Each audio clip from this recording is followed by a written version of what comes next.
আজকের আলোচনার বিষয় হলো ব্ল্যাক হোল সম্পর্কে। ব্ল্যাক হোল কি? পবিত্র কোরআন কি ব্ল্যাক হোল সম্পর্কে আমাদের কোনো তথ্য দিয়েছে? প্রথমে বলি ব্ল্যাক হোল সম্পর্কে বিজ্ঞান কি বলে, এরপর আসছি পবিত্র কোরআন আমাদের ব্ল্যাক হোল সম্পর্কে কি তথ্য দিয়েছে। ব্ল্যাক হোল শব্দটি 1969 সালে জন হুইলার নামক একজন আমেরিকান বিজ্ঞানী সর্বপ্রথম আবিষ্কার করেন। ব্ল্যাক হোল কিন্তু সত্যিকার অর্থে একটি গভীর গহ্বর আমাদের এই মহাশূন্যে।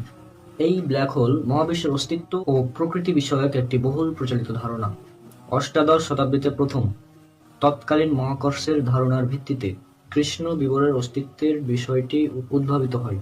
এই ধারণা অনুযায়ী ব্ল্যাক হোল বা কৃষ্ণ গহ্বর মহাবিশ্বের এমন একটি বস্তু যা এত ঘন সন্নিবিষ্ট বা অতি ক্ষুদ্র আয়তনে, এর ভর এত বেশি যে এর মহাকর্ষীয় শক্তি কোনো কিছুকেই নিজের ভেতর থেকে বের হতে দেয় না, এমনকি তড়িৎ চৌম্বকীয় বিকিরণ অর্থাৎ আলোকেও বের হতে দেয় না।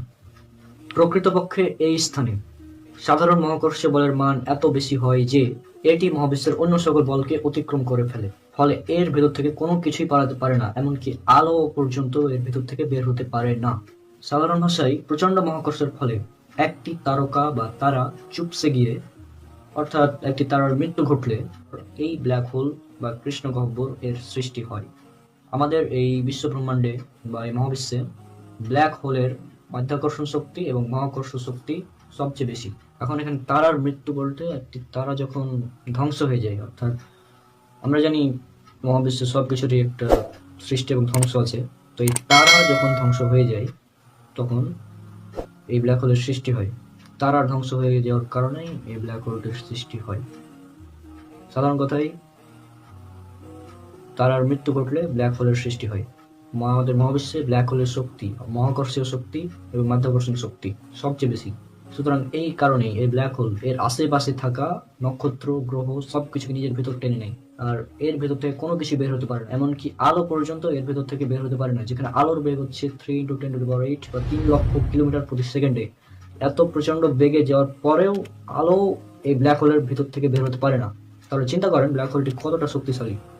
আর এত শক্তিশালী হওয়ার ফলেই এই ব্ল্যাক হোল তার নিজের ভেতরে বড় বড় তারা, সূর্যের থেকে হাজার হাজার গুণ বড় তারাকে নিজের ভেতর টেনে নেয়, যার ফলে তারাটি ধ্বংস হয়ে যায় বা তারাটি বিলীন হয়ে যায়।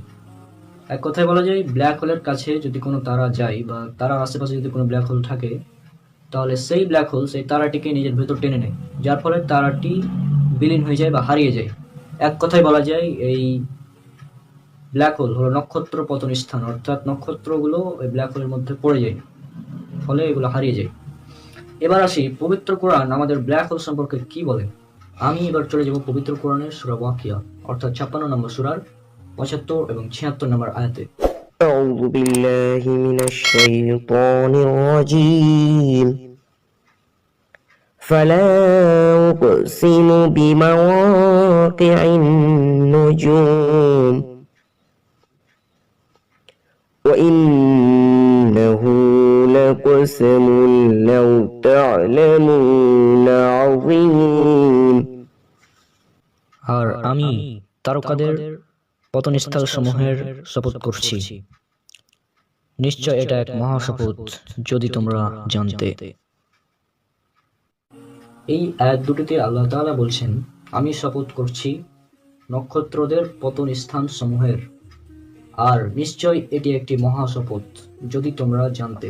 এবার চিন্তা করুন আল্লাহ তাআলা এখানে কোন স্থানের কথা বলছেন, নক্ষত্র সমূহ কোন জায়গায় পতিত হয়, আর নিজেই চিন্তা করুন, এটা অবশ্যই ব্ল্যাক হোল। আল্লাহ এখানে ব্ল্যাক হোলকেই নির্দেশ করে বলছেন যে আমি শপথ করছি যে স্থানে নক্ষত্রের, অর্থাৎ নক্ষত্র যে স্থানে পতন হয়, নক্ষত্র যে স্থানে গিয়ে পড়ে, সেই স্থানে শপথ করে আল্লাহ বলছেন পবিত্র কোরআনে। এছাড়াও আরো একটি আয়াত রয়েছে, এটি আছে সূরা তাকবীর 81 নম্বর সূরার 15 এবং 16 নম্বর আয়াত। فلا أقسم بالخناس الجوار الكناس আমি প্রত্যাবর্তনকারী তারকাপুঞ্জের শপথ করছি, যা চলমান এবং অদৃশ্য। এই আয়াতে আল্লাহ তাআলা বলছেন, আমি শপথ করছি প্রত্যাবর্তনকারী নক্ষত্র সমূহের, যা চলমান এবং অদৃশ্য। তাহলে এবার চিন্তা করুন, আজ থেকে প্রায় 1450 বছর আগে ব্ল্যাক হোল সম্পর্কে এত নিখুঁত তথ্য কে দিতে পারে এই পবিত্র কোরআনে? নিশ্চয় তিনি আল্লাহ। এটা তিনিই দিতে পারেন যিনি এই মহাবিশ্বের স্রষ্টা, যিনি এই ব্ল্যাক হোলের স্রষ্টা, যিনি আমার আপনার সবারই স্রষ্টা, আল্লাহ তাআলা। তিনি এগুলো বলে দিয়েছেন তার পবিত্র কোরআনে, যাতে আমরা সঠিক পথে চলতে পারি। এই জন্য আল্লাহ তাআলা মানুষকে উদ্দেশ্য করে বলেন, এটা আছে সূরা মুহাম্মদ সূরা নম্বর 47 আয়াত নম্বর 24-এ।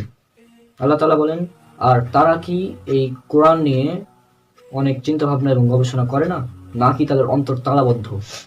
অর্থাৎ আল্লাহ তাআলা এখানে মানুষকে উদ্দেশ্য করে বলছেন যে তারা কি এখানে কোরআন নিয়ে গবেষণা করে না? যদি তারা কোরআন নিয়ে গবেষণা করতো তাহলে অবশ্যই তারা অনেক কিছু জানতে পারতো এবং চিনতে পারতো নিজের স্রষ্টাকে। তো আশা করি আজকের ভিডিওটি আপনারা বুঝতে পেরেছেন। এখানে ব্ল্যাক হোল সম্পর্কে বলা হচ্ছে পবিত্র কোরআনের এই দুটি আয়াতে, এবং ইনশাল্লাহ পবিত্র কোরআন আধুনিক বিজ্ঞান সিরিজ এর আরো অনেকগুলো পর্ব আসছে ভবিষ্যতে। তো আল্লাহ সবাইকে সুস্থ রাখুন। আসসালামু আলাইকুম ওয়া রাহমাতুল্লাহি ওয়া বারাকাতুহু। أعوذ بالله من الشيطان الرجيم أفلا يتدبرون القرآن أم على قلوب أقفالها তবে কি তারা কোরআন নিয়ে গভীর চিন্তা ভাবনা করে না, নাকি তাদের অন্তরসমূহে তালা রয়েছে?